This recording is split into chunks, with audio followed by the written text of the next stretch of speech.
15 अप्रैल 2026 Iran की सरकारी प्रवक्ता फातिमा मोहाजिरानी ने एक संख्या दुनिया के सामने रखी।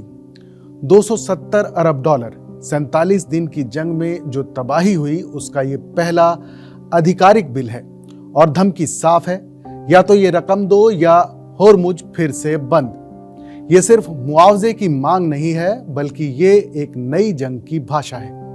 नमस्कार, आदाब, मैं हूं फरीद अली और आप देख रहे हैं क्लियर कट, जहां जटिल मुद्दों को हम देखते हैं साफ, सीधे और तथ्यों की रोशनी में। 28 फरवरी 2026 वो काली रात जब जंग शुरू हुई। अमेरिका और इजराइल ने ईरान पर हमला किया। शुरुआत ईरान की परमाणु साइटों, तेल गैस संयंत्रों और सैन्य ठिकानों से हुई, लेकिन सबसे दर्दनाक घटना हुई ईरान के दक्षिणी शहर मिनाब में। वहां के शाजरा तैयबा प्राइमरी स्कूल पर एक अमेरिकी मिसाइल गिरी। एमनेस्टी इंटरनेशनल की रिपोर्ट के मुताबिक मार्च 2026 में जो पब्लिश हुई थी उसके मुताबिक इस हमले में 100 से ज्यादा बच्चे मारे गए। ईरानी सरकार का दावा है कि मरने वालों की संख्या 170 के करीब थी। संयुक्त राष्ट्र के विशेषज्ञों ने इस हमले को बच्चों पर एक गंभीर हमला बताया। अमेरिकी डेमोक्रेटिक सांसदों ने ट्रंप प्रशासन से जवाब मांगा, लेकिन कोई जवाब नहीं आया। ईरानी सरकारी प्रवक्ता फातिमा मोहाजिरानी ने कहा, हम निश्चित रूप से कानूनी तरीकों से अपने लोगों के अधिकारों की रक्षा करेंगे, जिसमें मिनाब में हमारे प्रियजनों के खून का मुआवजा भी शामिल है। उस रात से लेकर आज तक तकरीबन 50 दिन बीत चुके हैं। जंग अभी रुकी नहीं है और जब ईरान ने उस तबाही का पहला आधिकारिक हिसाब किताब दुनिया के सामने रख दिया है। 15 अप्रैल 2026 रूस की समाचार एजेंसी रिया नोवोस्ती को दिए गए एक इंटरव्यू में ईरानी सरकार की प्रवक्ता फातिमा मोहाजिरानी ने कहा, ये शुरुआती और बहुत मोटे आंकड़े हैं, लेकिन अब तक का नुकसान 270 अरब डॉलर है। ये सिर्फ एक संख्या नहीं है, ये ईरान की आर्थिक, सामाजिक और औद्योगिक बर्बादी का पहला आकलन है। तेहरान टाइम्स के मुताबिक ये राशि 3 चरणों में आंकी जा रही है। पहला चरण, इमारतों और बुनियादी ढांचे को सीधा हुआ नुकसान। दूसरा चरण, सरकारी राजस्व में हुई हानि और औद्योगिक बंदी का असर। तीसरा चरण, नागरिक जीवन, लंबे समय का आर्थिक नुकसान जो अभी भी गिना जा रहा है। मोहाजिरानी ने यह भी साफ किया है कि मुआवजे का मुद्दा इस्लामाबाद में हुई अमेरिका ईरान वार्ता में भी उठाया गया था और आगे भी उठाया जाता रहेगा। लेकिन यहां एक कड़वी सच्चाई भी है। मोहाजिरानी ने ईरानी सरकारी मीडिया को बताया कि मौजूदा आर्थिक हकीकत ऐसी है कि सरकार अपने ही नागरिकों के टूटे हुए घरों के लिए नुकसान की भरपाई नहीं कर सकती। यानी बाहर से 270 अरब डॉलर का दावा किया जा रहा है और ईरान सरकार की हालत यह है कि वो अपने ही नागरिकों की मदद नहीं कर पा रही है। ये ईरान की मौजूदा आर्थिक दुर्दशा की सबसे सच्ची तस्वीर है। तबाही का पूरा ब्यौरा, तेल से लेकर पुलों तक, स्कूलों से लेकर अस्पतालों तक। बीबीसी की report, tracking recent US Israeli strikes on Iranian infrastructure. इस रिपोर्ट ने वेरीफाइड वीडियो के जरिए दस्तावेजीकरण यानी डॉक्यूमेंटेशन किया है कि ईरान में क्या क्या निशाना बनाया गया। तेल और गैस संयंत्र पर बार बार हमले हुए। पेट्रोकेमिकल कंपनियां, स्टील प्लांट, एल्यूमिनियम कारखाने, सैन्य परिसर, पुल जिसमें तेहरान के पास का मशहूर B1 ब्रिज भी शामिल था, बंदरगाह, रेलवे नेटवर्क, यूनिवर्सिटी और रिसर्च सेंटर, बिजली प्लांट, वाटर डिसैलिनेशन प्लांट, अस्पताल, स्कूल, हजारों नागरिकों के घर निशाना बनाए गए। एनपीआर की 3 अप्रैल 2026 की रिपोर्ट के मुताबिक अमेरिकी राष्ट्रपति डोनाल्ड ट्रंप ने खुद ईरान के पुलों और बिजली संयंत्रों पर हमले की सार्वजनिक धमकी दी थी और वो धमकियां अमल में लाई गईं। इतिहासकार और युद्ध विश्लेषक रॉबर्ट पेपे ने अपनी किताब bombing to win air power and coercion in war में लिखा है कि आर्थिक बुनियादी ढांचे को नष्ट करना शायद ही कभी किसी देश की रणनीतिक इच्छा शक्ति को तोड़ता है, बल्कि ये अक्सर राष्ट्रवादी भावनाओं को और ज्यादा मजबूत करता है।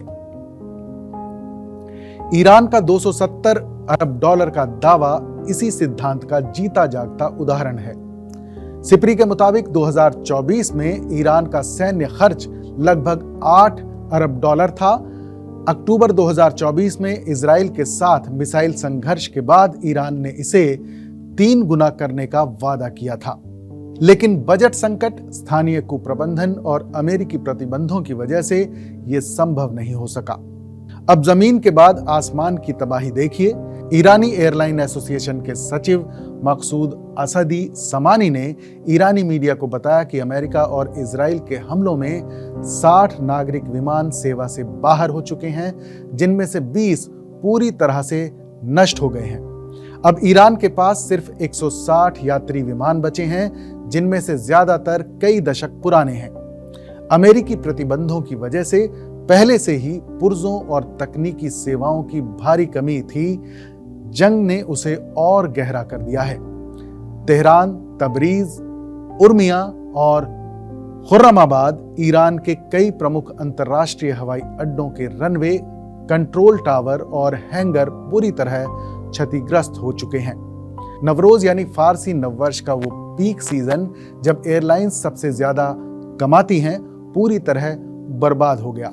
समानी के मुताबिक 40 दिनों की जंग में एयरलाइंस को 300 खरब यानी करीब 19 करोड़ डॉलर का संचित नुकसान हुआ और ये आंकड़ा अभी और ज्यादा बढ़ रहा है।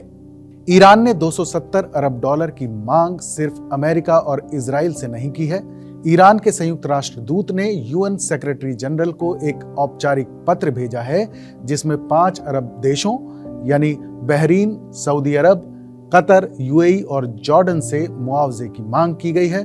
आरोप यह है कि इन देशों ने अपनी जमीन अमेरिका इजराइल के हमलों के लिए इस्तेमाल करने की इजाजत दी, जो अंतर्राष्ट्रीय जिम्मेदारियों का उल्लंघन है। न्यूज गॉड और एमएसएन की रिपोर्ट के मुताबिक ये पत्र यूएन में आधिकारिक रूप से दाखिल किया गया है। और अब आता है सबसे बड़ा दांव, होर्मुज टोल। ईरान ने प्रस्ताव रखा है कि मुआवजा एक होर्मुज प्रोटोकॉल के जरिए वसूला जाएगा, यानी जो भी जहाज होर्मुज से गुजरे वो ईरान को एक शुल्क दें। कुछ रिपोर्टों के मुताबिक पश्चिमी जहाजों के लिए ये टोल प्रति जहाज 20 लाख डॉलर तक हो सकता है। वॉल स्ट्रीट जर्नल की रिपोर्ट कहती है कि 13 अप्रैल से शुरू हुई अमेरिकी नाकेबंदी से ईरान को रोजाना 43.5 करोड़ डॉलर तक का नुकसान हो सकता है। इसी बीच ईरानी संसद की राष्ट्रीय सुरक्षा और विदेश नीति आयोग के प्रवक्ता इब्राहिम रजाई ने सोशल मीडिया पर लिखा, 2 हफ्ते का युद्ध विराम नहीं बढ़ाया जाना चाहिए। ये अमेरिका और इजराइल को हथियार भरने और अपनी स्थिति मजबूत करने का मौका देगा, और साफ चेतावनी दी कि उन्हें या तो ईरान के अधिकारों को मानना होगा, जिसमें होर्मुज पर हमारा कंट्रोल भी शामिल है, या फिर युद्ध की तरफ लौटना होगा। ईरान की आर्थिक बर्बादी का एक और अध्याय है जो बाहरी मिसाइलों से नहीं बल्कि अपनी ही सरकार की नीतियों से लिखा जा रहा है। 7 हफ्तों से 9 करोड़ से ज्यादा ईरानियों का इंटरनेट बंद है। सरकार कहती है कि यह फैसला सुप्रीम नेशनल सिक्योरिटी काउंसिल का है, हमारे हाथ में कुछ नहीं, लेकिन नुकसान की जिम्मेदारी कोई नहीं लेता। ईरान चैम्बर ऑफ कॉमर्स के एक कमीशन के प्रमुख अफशीन कोलाही ने एक वीडियो कॉन्फ्रेंस में खुलासा किया, इंटरनेट बंदी से रोजाना 8 करोड़ डॉलर का डायरेक्ट और इनडायरेक्ट नुकसान हो रहा है। उनके अल्फाज थे, हम हर रोज 4 B1 पुलों के बराबर खो रहे हैं। हम हर रोज 2 मीडियम क्षमता वाले बिजली संयंत्र खो रहे हैं, और ये हम खुद अपने साथ कर रहे हैं। जनवरी 2026 में जब देश भर में हुए विरोध प्रदर्शनों के दौरान 20 दिन की इंटरनेट बंदी हुई थी, तब आईसीटी मंत्रालय ने खुद कहा था कि ऑनलाइन कारोबार 3 हफ्ते से ज्यादा नहीं टिक सकते। अब 50 दिन हो गए हैं। सरकार का नया समाधान क्या है? एक टियर्ड इंटरनेट सिस्टम, जिसमें चुनिंदा व्यापारी इंटरनेट प्रो नाम की महंगी सेवा खरीदकर ग्लोबल इंटरनेट का इस्तेमाल कर सकेंगे। बाकी 9 करोड़ ईरानियों के लिए सिर्फ एक सीमित लोकल इंटरनेट। 14 अप्रैल 2026 अंतर्राष्ट्रीय मुद्रा कोष यानी IMF ने अपनी वर्ल्ड इकोनॉमिक आउटलुक रिपोर्ट जारी की। इसके आंकड़े ईरान अमेरिका जंग के वैश्विक आर्थिक असर को साफ कर देते हैं। ईरान की अर्थव्यवस्था के लिए जनवरी के अनुमान से 7.2 अंक की कटौती। नतीजा, ईरान की जीडीपी 2026 में 6.1% सिकुड़ेगी। यह दुनिया के किसी भी देश में सबसे बड़ा नकारात्मक बदलाव है। वहीं वैश्विक विकास दर जो 2025 में 3.4% थी, 2026 में घटकर 3.1% रह जाएगी। वैश्विक मुद्रास्फीति 4.4%। सऊदी अरब का जीडीपी ग्रोथ 4.5% घटकर 3.1% रह जाएगा। द गार्जियन की रिपोर्ट के मुताबिक IMF की सबसे भयावह चेतावनी यह है कि अगर जंग लंबी चली और तेल 2027 तक $110 प्रति बैरल से ऊपर बना रहा तो वैश्विक विकास दर 2.5% तक गिर सकती है। इस सब के बीच राजनयिक कोशिशें जारी हैं। 2 हफ्ते का युद्ध विराम लागू हो चुका है। इस्लामाबाद में अमेरिका ईरान वार्ता नाकाम रही। पाकिस्तान के प्रधानमंत्री सऊदी अरब, कतर और तुर्की में मध्यस्थता के लिए गए, लेकिन ईरान की भाषा साफ है, परमाणु संवर्धन पर कोई बड़ी रियायत नहीं। होर्मुज पर कंट्रोल की मांग और ऊपर से $270 अरब का मुआवजा। अमेरिकी ट्रेजरी सेक्रेटरी स्कॉट बेसेंट ने बीबीसी को कहा, थोड़ा दर्द लॉन्ग टर्म सुरक्षा के लिए जरूरी है, लेकिन यह थोड़ा दर्द ईरान के 9 करोड़ नागरिकों की रोजमर्रा की जिंदगी है। ईरान का रुख सीधा और साफ है, जो दुनिया को बता रहा है हम टूटे नहीं हैं, लेकिन हकीकत यह है कि जीडीपी -6.1%, इंटरनेट 50 दिन बंद, एयरलाइंस बर्बाद, ये सब मिलकर एक ऐसी अर्थव्यवस्था की तस्वीर बनाते हैं जो अंदर से टूट रही है। $270 अरब ये सिर्फ एक मांग नहीं, एक संदेश है। ईरान कह रहा है हम टूटे नहीं, हम बिल मांग रहे हैं, लेकिन ये बिल कागज की ताकत पर टिका हुआ है। जमीनी हकीकत शायद कहीं दूर है, क्योंकि जंग का असली बिल, इसका खामियाजा हमेशा आम जनता चुकाती है। क्लियर कट में फिलहाल बस इतना ही। इस पर आपकी क्या राय है? हमें अपनी राय कमेंट में जरूर बताइएगा। बाकी देश और दुनिया की तमाम बड़ी खबरों के लिए देखते रहिए TV9 डिजिटल।